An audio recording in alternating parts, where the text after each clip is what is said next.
When you go to battle, it all flows to self-management because the general has no control when you've got folks out there with guns and they're shooting and they've got to decide what direction to go. Our entire society and all human institutions are ingrained in this authoritarian system that there has to be somebody else that's going to run my life.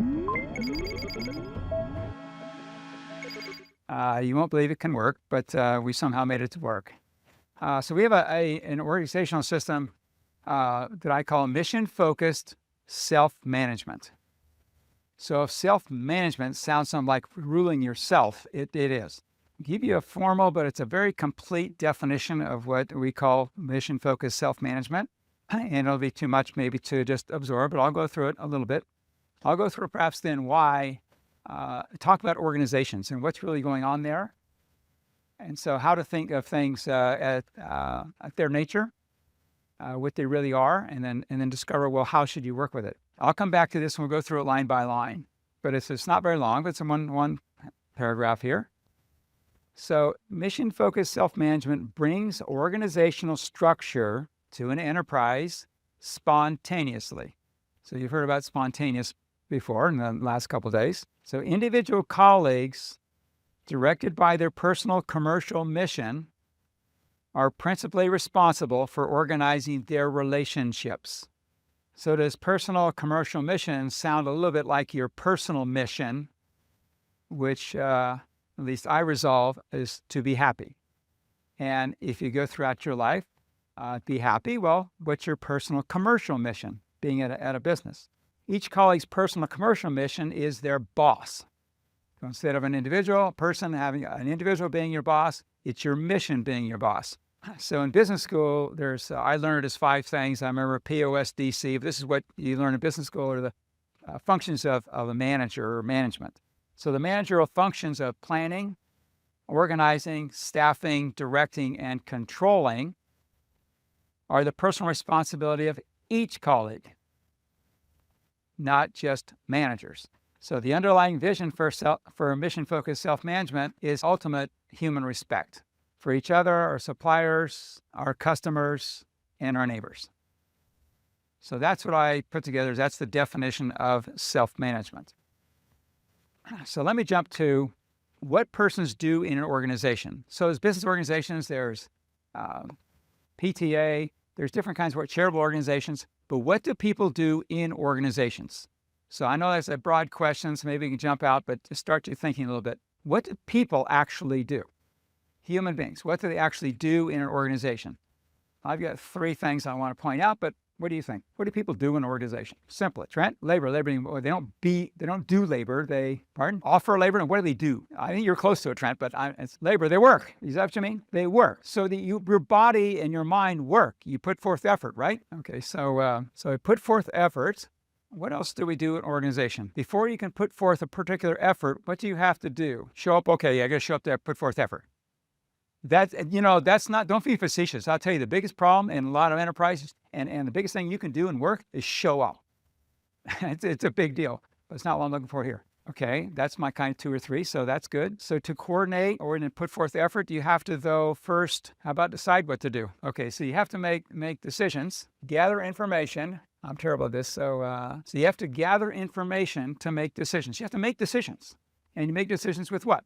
Information. And then you actually work, you physically work, you're out making a sale, you're driving a forklift, you're in a warehouse, you're operating machinery, you're paying bills, you're doing accounting. So you actually put forth mental and physical effort. So if you're going to put forth effort in a football team, you decide what to do.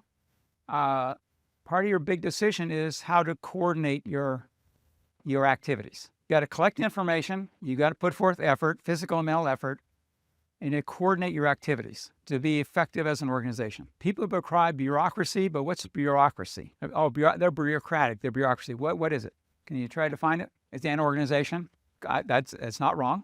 Okay, so there's a process of information exchange and people exchanging information. So there's structure. Bureaucracy tends to be such that when someone says it's bureaucratic, somebody told me yesterday about these the floods in Texas, that true or not, that a deputy sheriff called 911 or somebody, and it took them a long time to respond because the 911 person had to call for approval to put out a warning. So it's these steps you have to go through, and if those steps are inefficient, that's what we call bureaucratic. But every organization has to have some structure, and let me define structure this way. So in this building, we're on the second floor, so the structure of this building is what? It's composed of many components, and they are fixed together. The concrete, the ground, and it's attached with steel to walls, the roof, the walls over here. It's all fixed together, so that forms a structure, and it's fixed. What does it mean to have structure in an organization? People. I'm talking about organization, so people. What does it mean to have structure in an organization? Okay, there's a plan, a coordination, right? So structure in a social organization is a set of understandings between the people. I'm going to do this. I have this decision authority, you might say. We've agreed. So take a football team, and there's a purpose for the coach, and the purpose I don't consider being boss. There's a purpose for the coach. He's on the sidelines. Is there 9 in football? Who plays football? Come on, there's 9 players. Baseball's 11. Which one? Soccer's 11. Okay, what's football? 11. Okay, 11. So you get the players, and there's a quarterback, tends to be the leader, but there's other players. So to be really effective, the coaches are tentatively, their function is to see the picture, see a bigger picture. The individual players are seeing, if they're a guard, they're a halfback, quarterbacks don't see all that much. They see some, but if you're really on the line, you know what's going on. You're out there seeing individual things. The coach is seeing a bigger pattern. So he has a function to see this bigger pattern. If he sends in a play, run this play. They typically, I think, always have certain plays they run, right? So run this play. Sends it in to the team. Team's in a huddle, and one of the members say, "That's not going to work because I know this. This guard, he just tripped his ankle a little bit. He's not showing a big limp, but he's limping.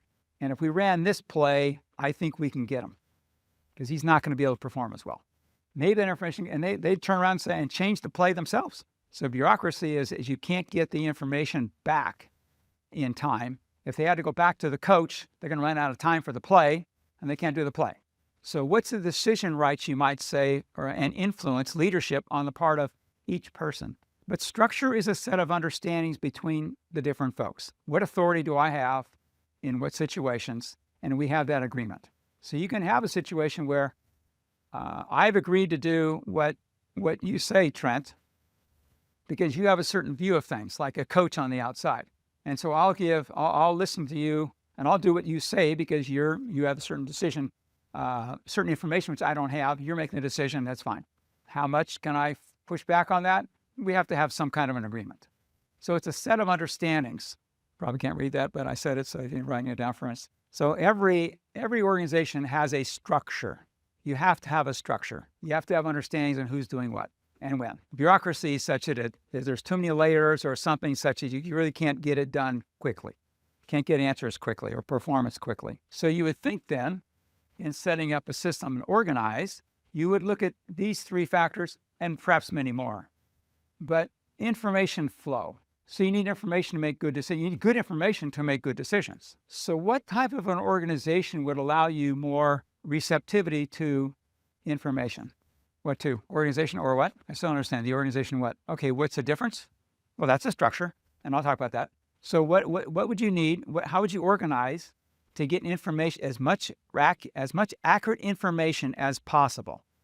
So that's a question, right? For some reason, I don't figure it right on this. That's okay.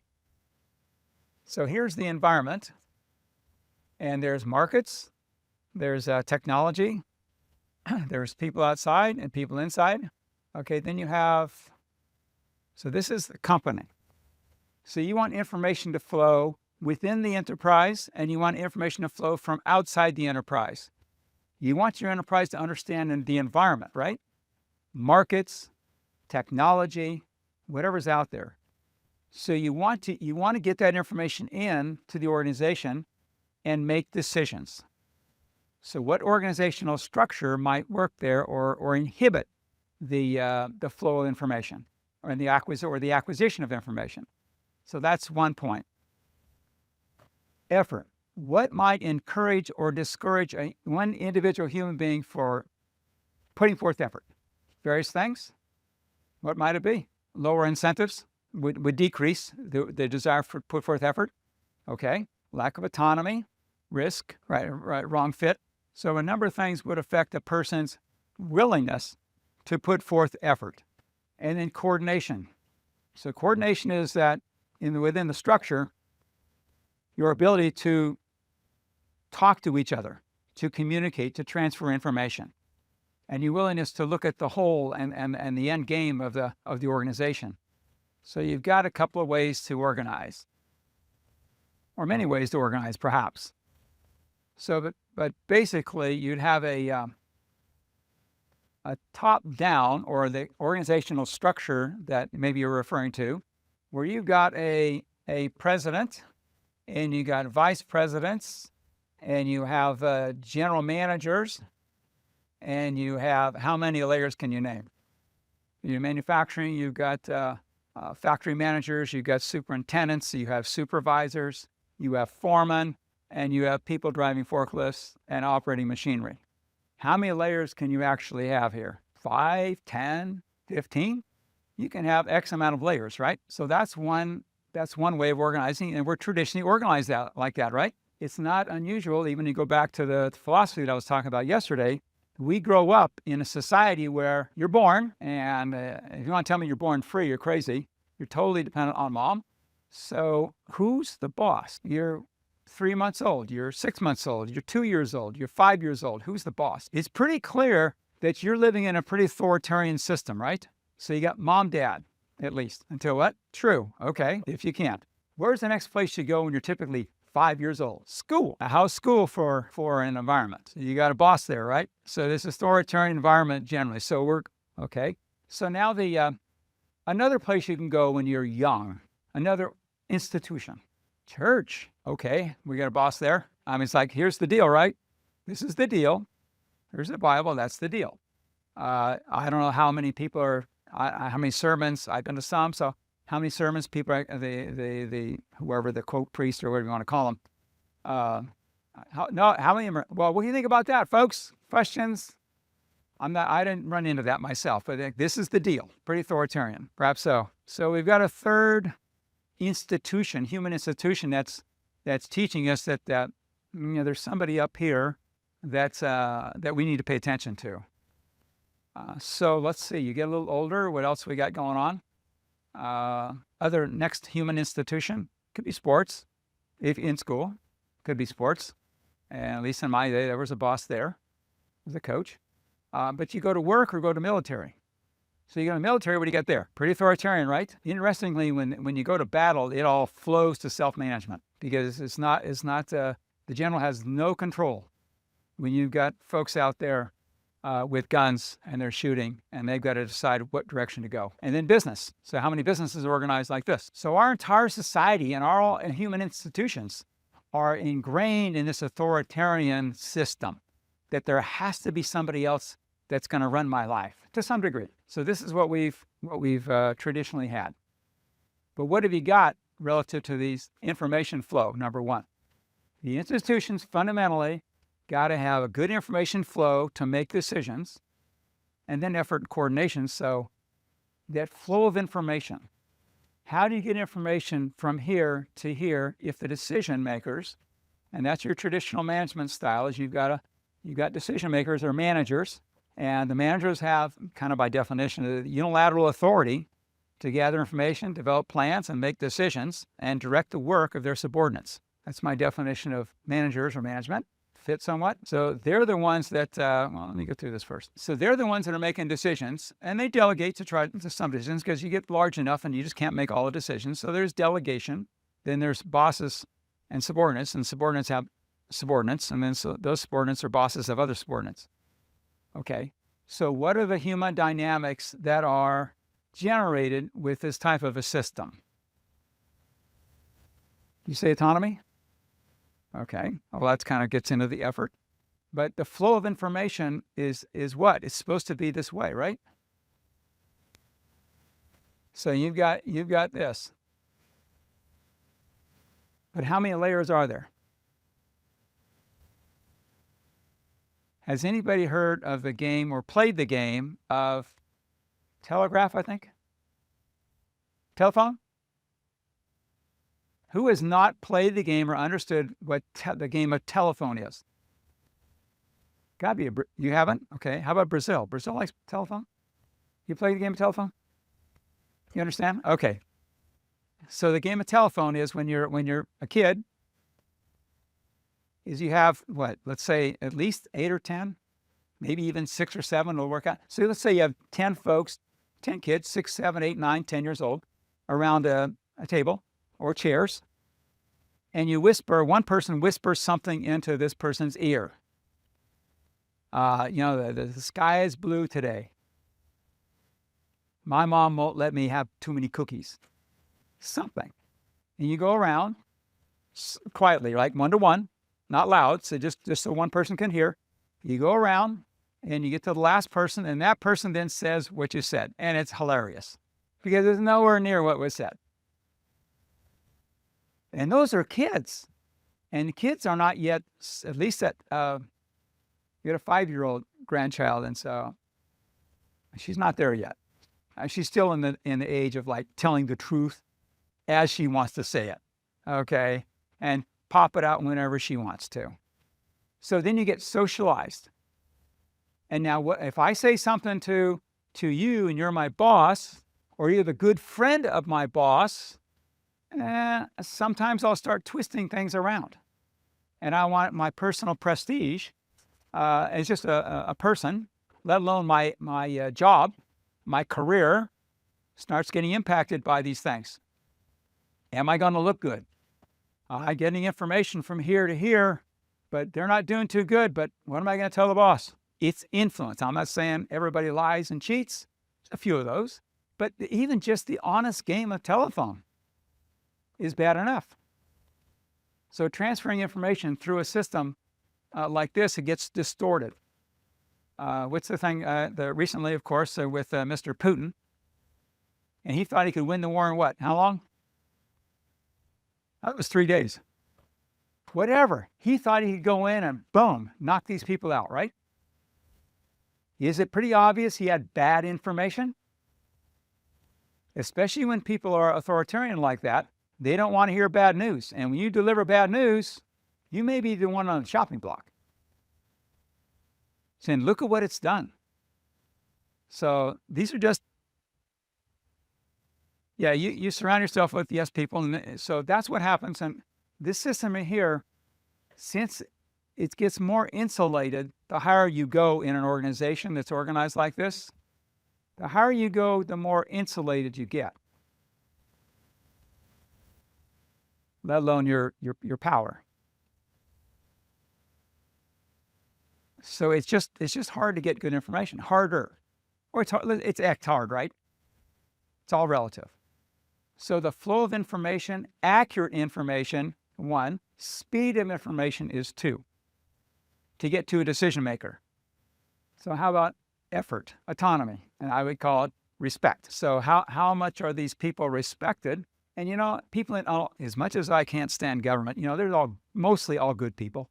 I'm not having a problem with people. It's the system they live under, and the incentive situations that they have sooner or later gravitates into how they act. So the people are good. They want to do the right thing. Yes, correct. Which one's important? So somebody comes into an organization, and you're a general manager somewhere, and a new vice president of manufacturing comes in. He's got 10 factories he's in charge of, and he walks in, or in the military, a new lieutenant or whatever comes into your I've not been in the military, so I don't remember don't know all the terminology and the positions. But they come in, and now they just come in. They're anointed your boss. Do you respect them automatically? Boom, for their position, perhaps, because they have authority over you, right? But when do you actually get true respect? What's the source of that true respect? Everybody hear that? Okay, so what else? It's earned. Okay, how is it earned? Relationship, but what kind of relationship? How is it earned? You respect the other people, number 1. You had something else? Yep. Okay.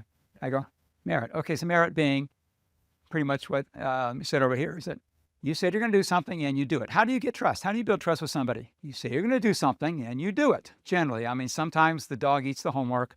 Sometimes the tire does go flat. Okay, but time after time after time, with minor exceptions that are totally legitimate, you do what you say you're going to do. So how do you build the trust? That's how you build it. So it's through performance, actually performing. So organizations like this, sometimes, they're, especially in business organizations, they're trying to go to the next level. And so what is that? The more insulated you get from actual performance, the president, how much can they affect the organization like today? Nothing. They can't do anything. You're selling product. How much do they affect the sales today? There's customers and salespeople. They can't do anything about it. They don't have the time to go and talk to all the people. They can. People say, like, okay, I own a company. I own all of it. I control all of it, except for two minor exceptions. Well, one's a decent exception, maybe 20% of the company. I have a partner that I'm still a majority, but I could shut the whole place down today. I would have at least 10 executives flying to me in their private jets with guns. I probably would be dead. So, and then you got thousands of folks. You just, what? I mean, we don't have a company, right? I shut the lights off. That's power. That's stupid. They control me. But when you're that insulated, it's tough to build the respect. You don't have that much control over things. But the key is that I was talking about effort, and why would you put forth effort? You're respected. You trust the other person. You can see they have the right intent and performance, and you want to work for them. You want to work with them, whatever it is, but you want to work. You want to perform. And so the autonomy, your ability, you feel you're in control of something. I asked yesterday about the who makes your choices in your life. So I want to make the choice. What if other people make the choices for you? How do you feel? Do you feel more enthused if other people are making your choices? Or you're making the choices? The coordination is somewhat along the same lines here. But so coordinating is you got to communicate. You got to communicate. Things change. You got to communicate those changes.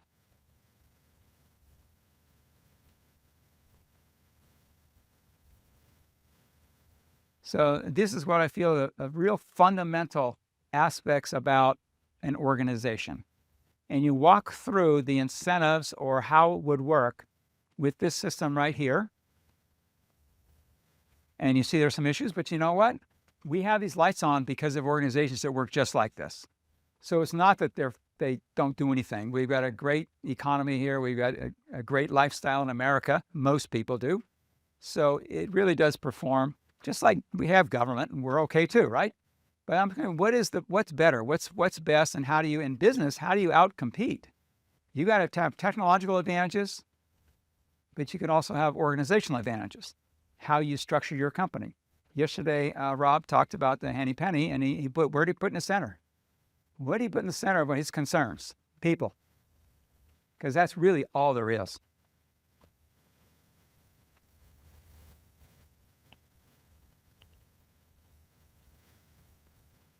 I use an example of a restaurant. So picture yourself looking at a restaurant. Maybe you're looking at buying this restaurant. And the restaurant has how many key functions? You've got a cook. You may have a hostess. You've got waiter, waitresses. You've got busboys. I don't know how many can you name, but that's kind of like 4 or 5 key positions which everybody would recognize. The organization, this top-down organizational system, general management, has some assumptions here. If you want to have a really good restaurant, you want to have great hostess, great cooks, great waiter, waitresses, and great busboys cleaning up and making sure things are spiffy, right? You want them perfect. So the assumption in general management is that we need supervisors and managers to do what? Why do we have them? Make sure the work is done appropriately. So there's an assumption there. What's the assumption underlying that about the people, quote, working? That they won't do the work or won't show up on time and won't coordinate, can't coordinate among themselves, that they can't really do their jobs as defined. So the assumption is you need a manager to see that these workers are doing the work right. So if you take that to its ultimate conclusion, what have you got? How many supervisors do you have for the 4 or 5 people I named in the restaurant? You have 4 or 5 supervisors? If you really want to be good, you should have 4 or 5 supervisors. And the assumption then is that those supervisors have what capabilities?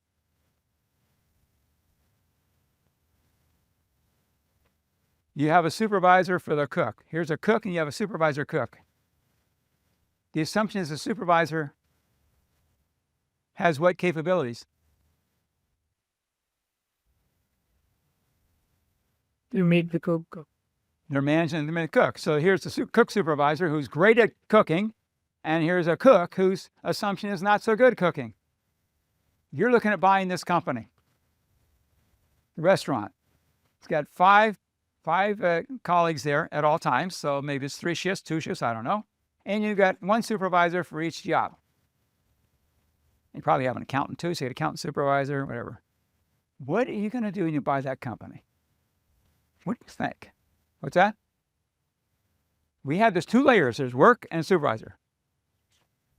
You get rid of the supervisor, but now you got people that can't perform the job. We've made that assumption in this hypothetical here. Okay. The supervisors are the ones that are qualified to do the job, and they show up on time, right? Wouldn't you terminate the quote workers and have a supervisor do the work?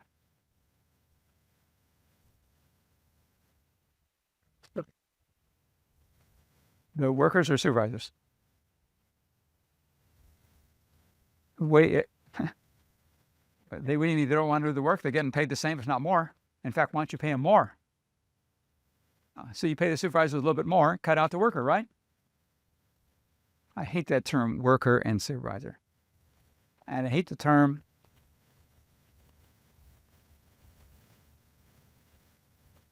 I work 80 hours a week, and I got records. I try to hire. I was really much younger. I want to hire this person. They're going to save me a lot of time. I started tracking my hours. I still do. And kind of general. I work about 80 hours a week, and that is including vacations. I go to Yosemite for a week. I still work 40 hours. So the term worker, I don't understand. So what should you do here? How much of these circles can you eliminate? Okay. This is Morningstar. I eliminated positions, but that doesn't mean eliminating talent. So there's 2 different things here. Let me go back to the definition of mission-focused self-management. So how the heck can you do this? We have about 500 or 600 year-round folks. We're at today, virtually today, give or take a few days, we're bringing on 3,000 people to harvest, to truck, and to process tomatoes. So how can that work? And I'm being over dramatic here.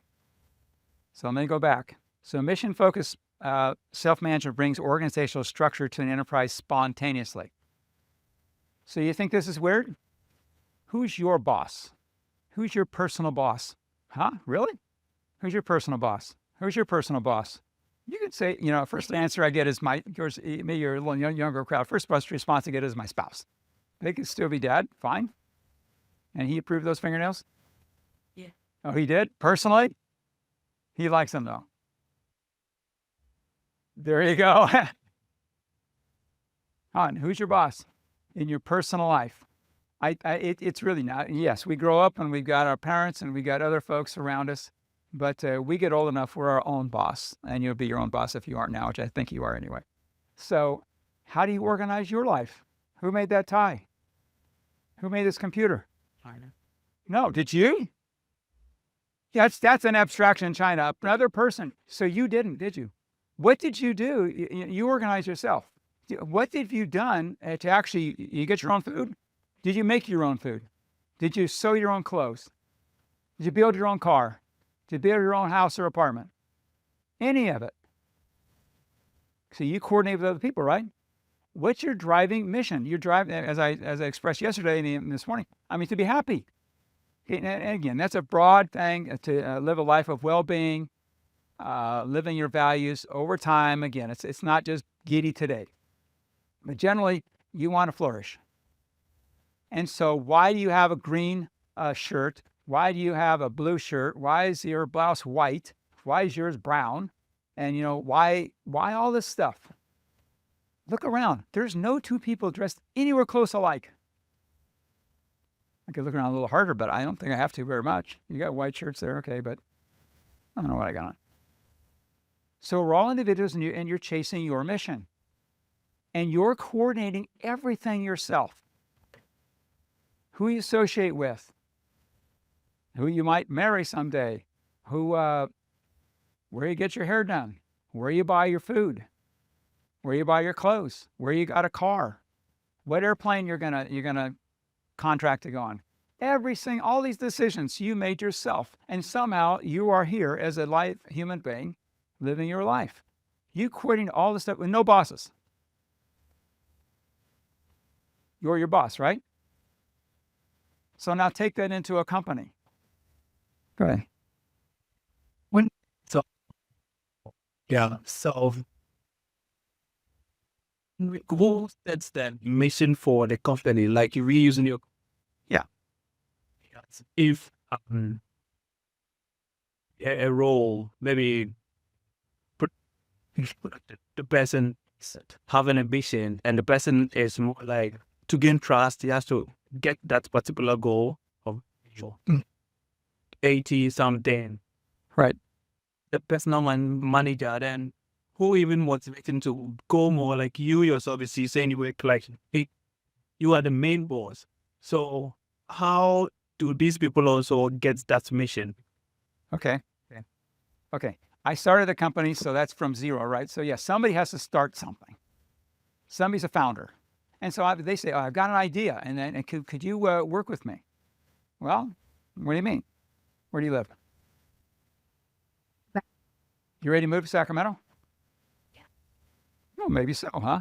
What's your talent? So you talk to people, can recruit you onto my team? And usually that's to trade services for money, right? So you recruit people, and the first one, you establish the mission.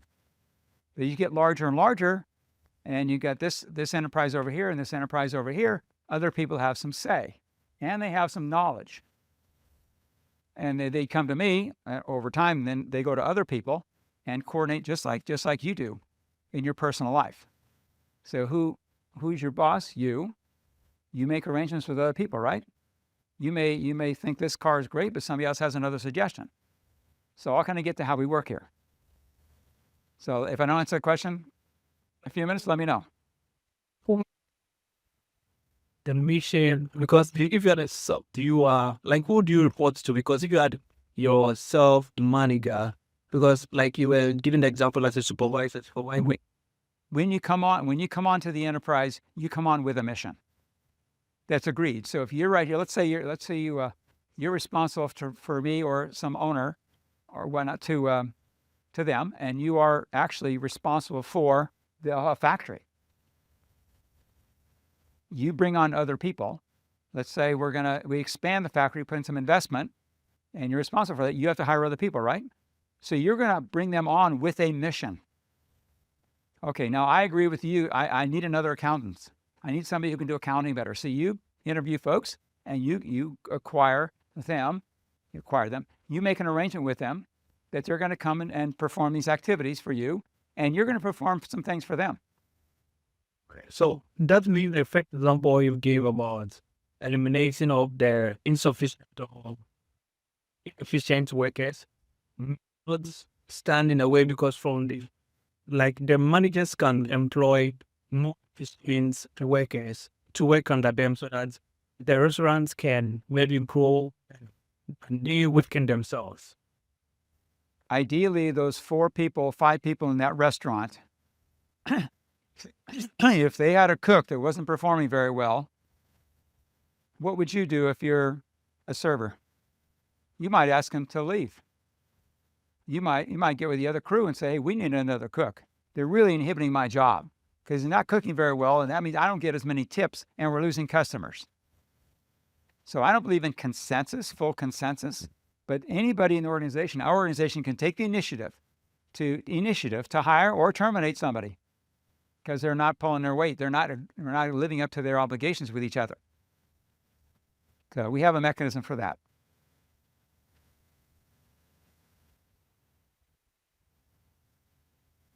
There's no firing manager. No, we'll get to that. We call it gaining agreement process, and I'll go through that.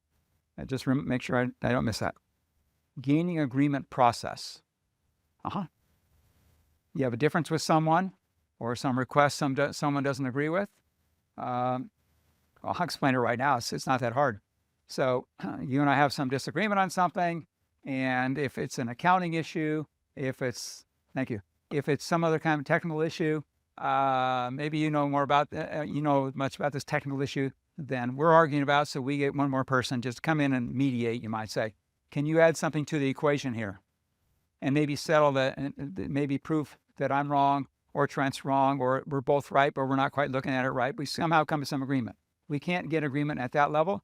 Then you get to your say it's an accounting group, or say it's a steam generation group.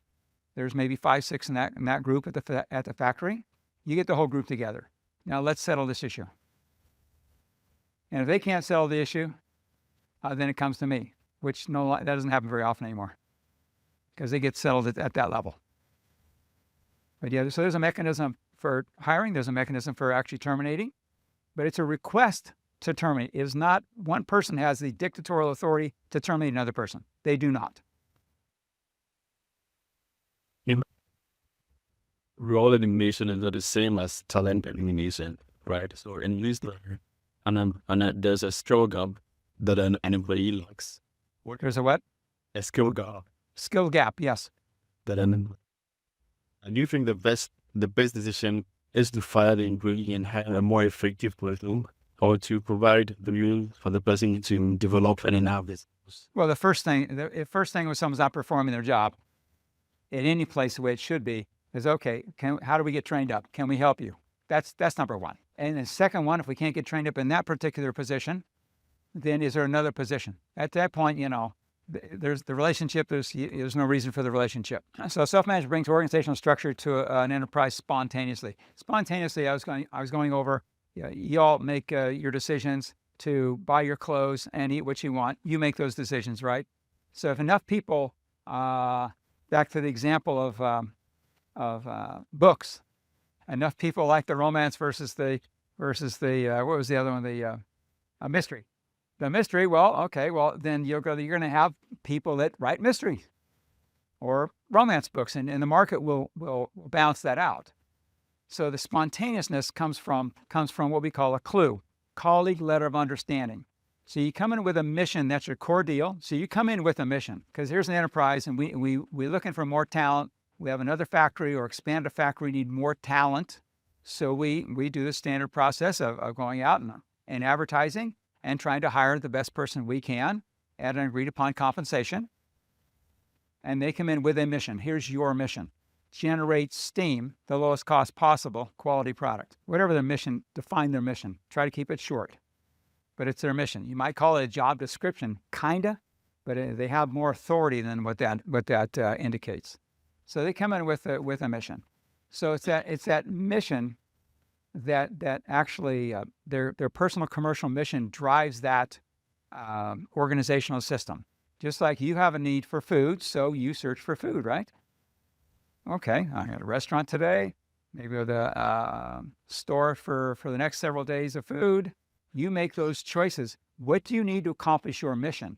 And you go and make those relationships, not a boss. There may be other people at the company that have more information, more talent, more knowledge to help you do that. But you are there to make relationships with other people, just like you do in your personal life.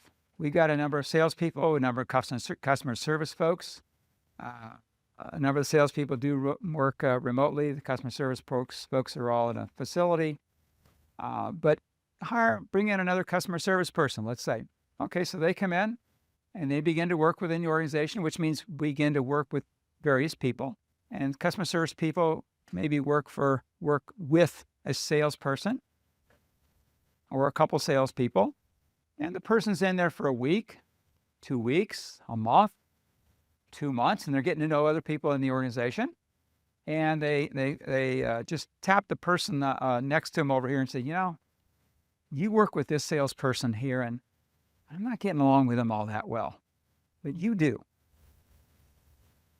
Are there some people maybe that I could maybe relate to better that you have? Well, yeah, I did for whatever. Good folks, but we just don't relate as well. Why don't we trade? Why don't I call so-and-so and say, I'm going to take these accounts and you're going to take those accounts. They can do that. And so that's the natural filtering out that happens in your personal lives. You meet somebody and either you're, oh yeah, we'll go out on a date, or I'll marry you tomorrow, or get out of here. I don't want to see you again. Sooner or later you get to understand people, and you make those choices, right? Same thing within the company. It's more constrained in the company than you are in your private lives because there are so many people there. But you have the authority to move around. I've gone to factories before, and where I've hired the person, and they had this mission. I go in the factory, walk around the factory, and say, "What are you doing over here?" Well, so and so decided we would trade jobs. Okay, see you later. So they trade. So it sifts into a better set of relationships, which assist in having them gives them more autonomy to do that. They can sift around to where their job is happier, working with the people they're happier with, and they're able to do that. So that's how it increases a little more happiness, a little more effort.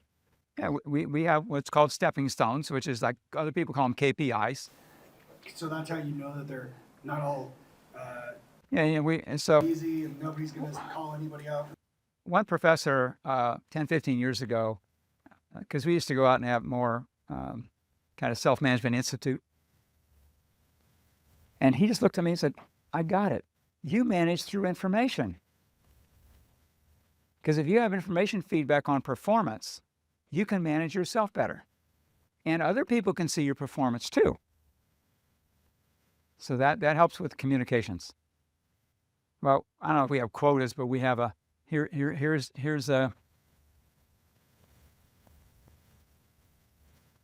how harvester drivers go. Out of 130, roughly 130 folks, some perform here, some perform here. And so what you want to do is kind of cut this off after you've attempted training. Okay, so you go through the boat, after you want to cut these off, but you see this. And the harvesting folks see this. The ones that are year-round, they're responsible to the organization, me, for harvesting tomatoes. So you can see here where people are performing. So we're going more and deeper and deeper. We're not all the way where we could be on this. So people are really seeing performance levels and compared to other people. And they can see where they're at. Sorry, yes. No. Say that again? Because the decentralizing, I mean, we're totally decentralized. Yeah, that's what I mean. Like, so instead of a VP, like on a flat level, would the workers be like evaluating themselves, each other? That's the primary. That's the hope. The primarily they're supervising themselves. They're managing themselves, self-management, and we need to give them the tools to be able to do that, which is information feedback. But how do you determine if a particular worker is fulfilling his potential or not? You see their performance, and the more objective the performance, the better. They can evaluate it, and their peers evaluate it, and anybody else that's responsible for that can evaluate it. If I had 48 hours in a day, I'd be evaluating every one of them. So other folks that are responsible, if their mission is dependent on them, they should be looking at them. Yeah. So you previously mentioned that basically in this system, workers can sift to where they feel better, right? Yeah. And sort of like trade off, Mhm. by comparative advantage, maybe find the spot where they fit best. What happens if there's a specific job or field where everyone wants to go and there's higher demand? Would you increase that part, or would they like fight for that spot? Like, what happens? I don't know. Fight for that spot. It's hard. We don't have spots in as far as actual positions. Like positions, for example. If Yeah. everyone wants to get this specific position because it looks better, because Yeah. get more skills there, what would happen? Well, they ask if this other person has a job, they want the job. They'll ask the person, could we switch jobs? Yes or no?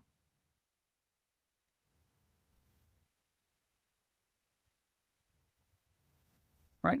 Well, they'll have to have a discussion, right? And if the person here is performing well, why trade? If the person over here can show that they can perform 30% better, well, there needs to be a discussion among that crew or the people who are responsible for that operation. Yeah. This game agreement process. So one-on-one, if that doesn't work, then you go to the team, you might say. Actually, we have another level of another team when it gets serious. And it's yes or no.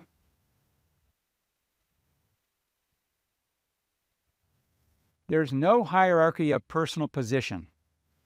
There is informal hierarchy based on competency, integrity, initiative, all the things that you want to see in a great person. So yes, I mean, there are, you go to some meeting, maybe as a college, maybe as a sailing club. Oh, here it is, a new session. And folks that want to belong to a sailing club meet at room so-and-so, da-da-da, at this time. And they all get together. Half of them never seen each other before. I don't know how many others have been in organizations, but within 15, 20 minutes, you're going to see who's talking sense, who's talking nonsense, who's not talking, and pretty soon a leader evolves. Usually it's someone that's kind of pretty well knows the game. They know what's going on here. And they, in essence, become a leader if they're willing to take that responsibility on, and the others are willing to, quote, follow. Well, the organization kind of sifts out, and it sifts out to who can do what based on talent and time available. Formal. Yeah, but it's respect. How do you gain respect? So you gain respect for your integrity. Like you said you're going to do something, you're going to do it. Okay, so that's one aspect of respect. Well, I respect your actual talent level. You can operate the machine better than other people. You can make these decisions better than others. You can get your financial statements within 3 days and 5 hours of work. Takes these other people 6 days. So then I respect your talent level. And then I respect your decision-making ability. So we have 2 rules about making decisions. 2 guides, they're basically rules. You're making a decision, and maybe it's a standard thing that everybody's already agreed to before, but it's kind of a different decision. You need to discuss it with someone who's, number one, materially affected. You get married, you're in a kind of an average income, and you see a nice ad. You're living in Springfield, Illinois, in a nice home. I drove around the lake over here. Nice home's okay, nice home. And you come home and tell your spouse, I just bought a home in Hawaii. Maybe you ought to talk to her before you make that decision. You come home and say, I was in Chicago. I was running here, and these pizzas in his pizza shop, they had this great bread. I bought a loaf of bread. It cost $6. Hopefully you have a relationship where you can get past that, even though she doesn't like bread. Or maybe I thought you'd like this bread. What level is there of, it depends on your relationship, right? So what level of decision-making authority do you have? Do you gain through your proven integrity, competency, initiative? So you gain leadership through a natural method, not a dictated, anointed method. Like I say, when you're anointed, you come in and people are saying, who is this person? You gain that respect through your actions. So as I say, individual colleagues directed by their personal commercial mission. Like I say, your personal life is to be happy, so you go about and try to do things that can get you be happier. In your commercial mission, you try to work with other folks that can actually add value and contribute to your ability to perform your job, accomplish your mission. So that right there, your personal commission is principally responsible for organizing their relationships, each colleague. So their personal commercial mission is their boss. I think we went over that. So in the managerial functions of planning, organizing, staffing, directing, and controlling, or whatever other ways you may have learned what a manager does, it's the responsibility of each and every person. Now, a lot of people don't relate to that. So not everybody's going to sit there and you think of, quote, lower level jobs, or jobs requiring less difficulty, perhaps, talent level. You'd be surprised what damage a forklift can do with a bad driver. But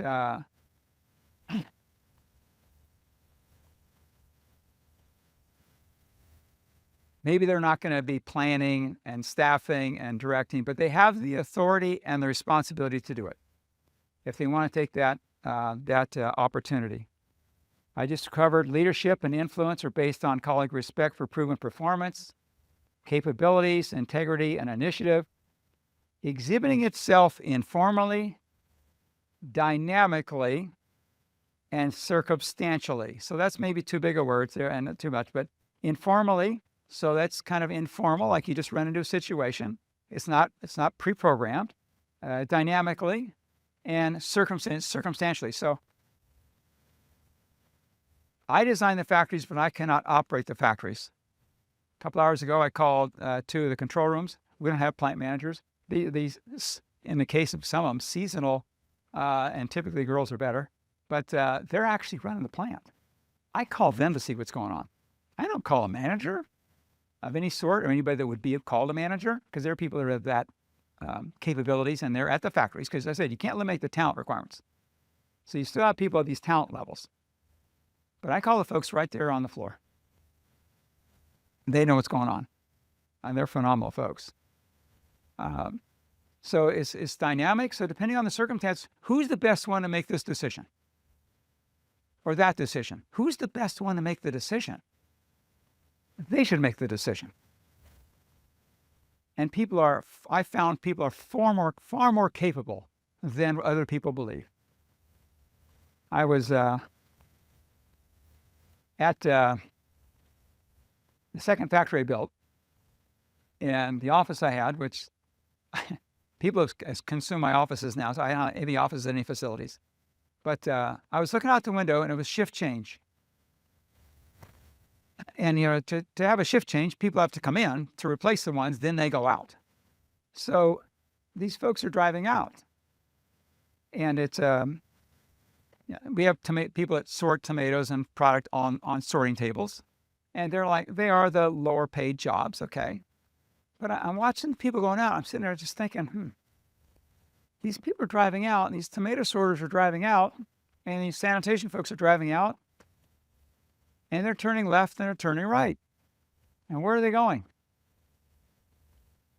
They're going to associate with people, get married, have kids, buy clothes, determine where they're going to live, buy a car, communications, figure out what state they're going to live in. They're making all these executive decisions. And then the tomato sorters earning $12 an hour.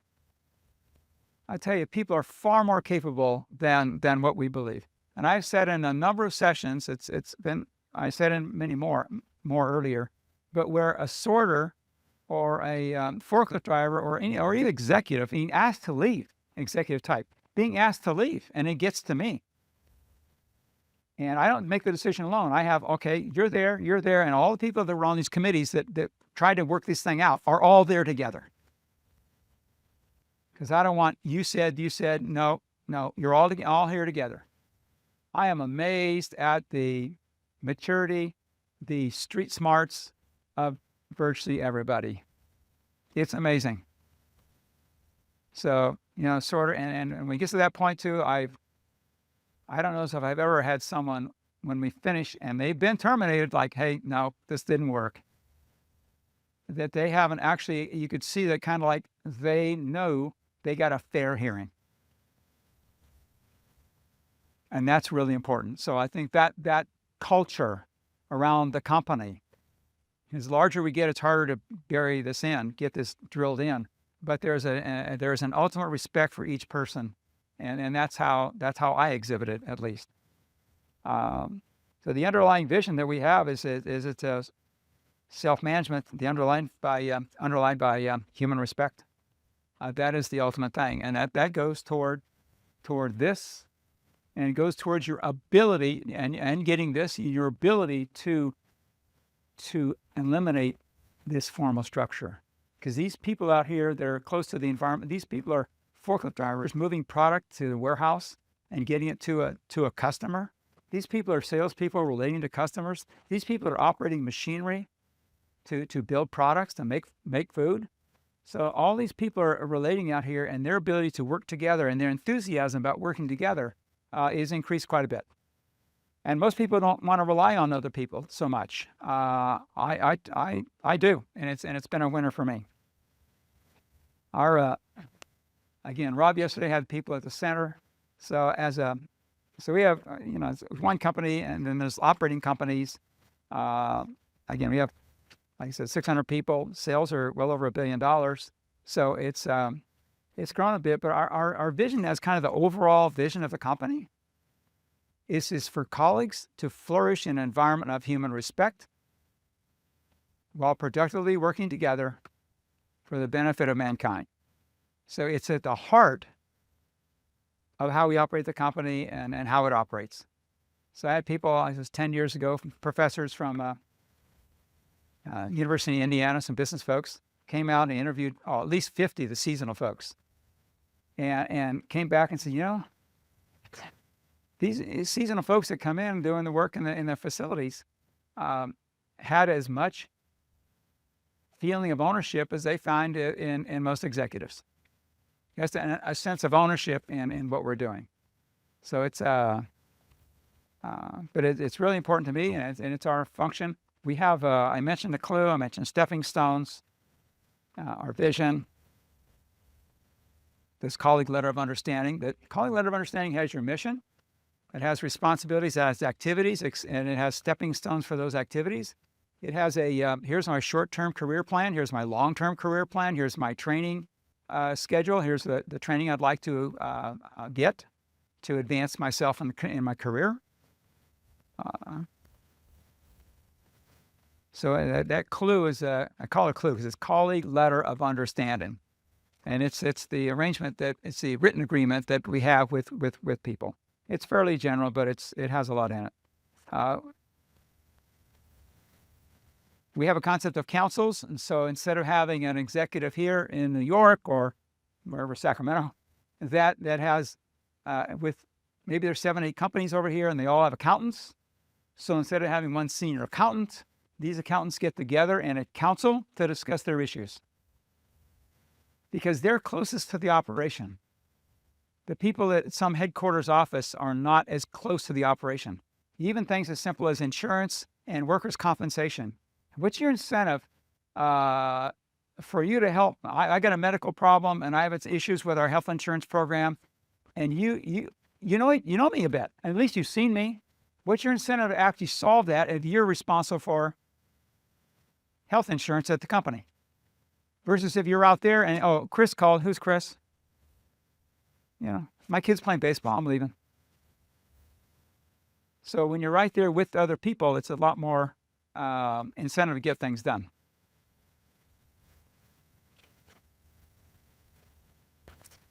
So we have councils, and that takes the place, hopefully, of trying to get better activity, better performance on a one-to-one basis. They know that the issue is closer. They're closer to the issues to get things done, and they can spread out the. You work on this issue. You work on this issue. You go investigate this new software program instead of all 10 of them doing it, or one person doing it who's not as close to the operation as they otherwise could be.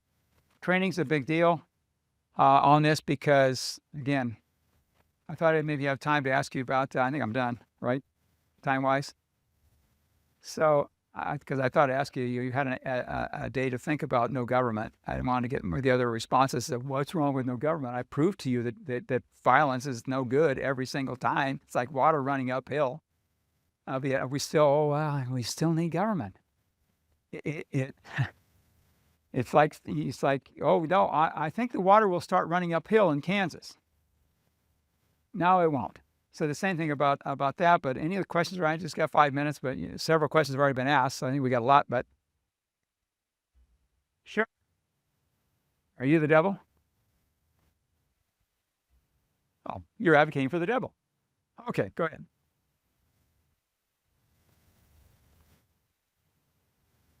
With a volunteer assist potentially be a paradox because since others wanting to stop, but with reporting even as an official caller.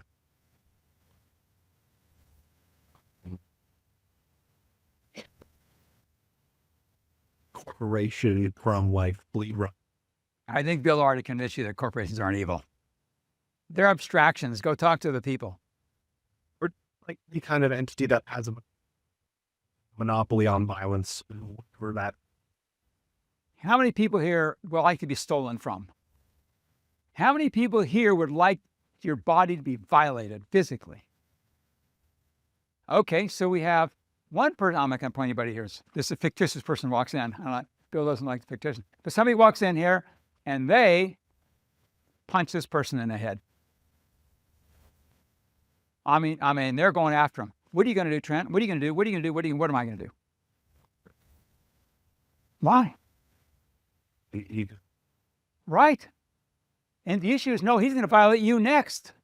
So these other individuals that are going to go around and got this violence, they're going to get pounded just like that. So the rest of us will take care of them in a heartbeat. It's unfortunate now we have street scenes where there are 15 people standing around while somebody gets beat up and they don't do anything. So we're losing our sense of responsibility, but that's what would happen.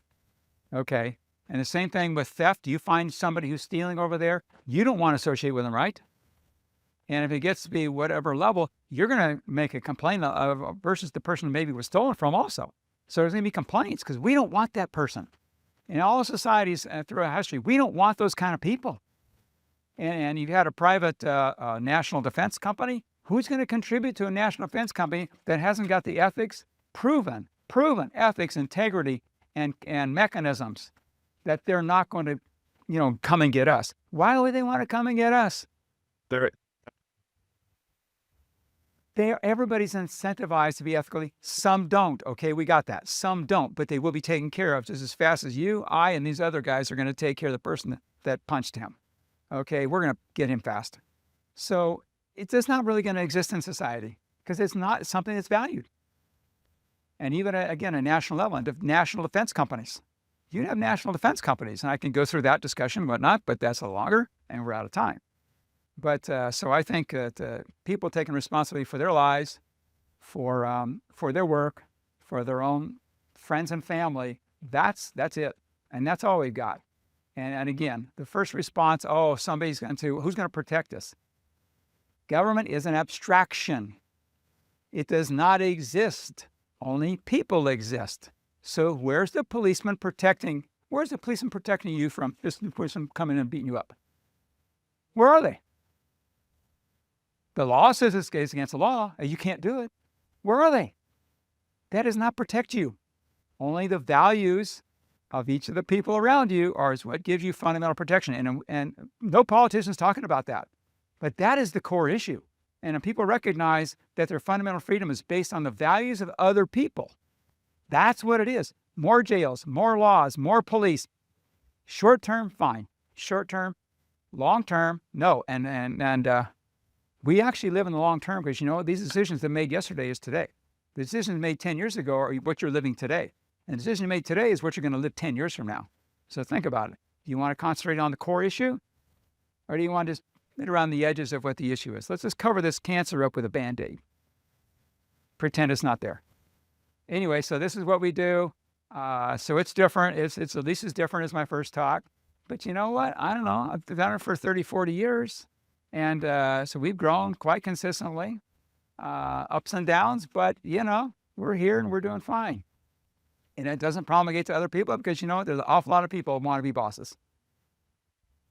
We were the front page of Harvard Business Review. How many ever heard of Harvard Business Review? Okay, so it's the senior business magazine in the world, maybe. We were on the front cover about over 10 years ago. Red splattered tomatoes on the front cover of Harvard Business Review, on the magazines, stands everywhere. Fire all the bosses. Fire all the managers, I think. And I went to UCLA, graduated business school. You think professors in the business school at UCLA read that magazine? A lot of them. And it said right in there, they quoted me, in the article, and Chris Rufer, graduate of UCLA's graduate business school. You know how many professors, how many calls I got from UCLA? 7? Good number. So you ask for innovation and whatnot from the universities, you'll get some for sure. But it's people want to stay the way they are. It's a school of management. What are they going to do? invite me to give a talk on. Actually, it's intense management, as I described, right? Everybody's responsible for this. So it's intense management. They didn't understand, didn't get it. I didn't get a phone call. They don't want to hear any controversy. Bill, thanks for the opportunity.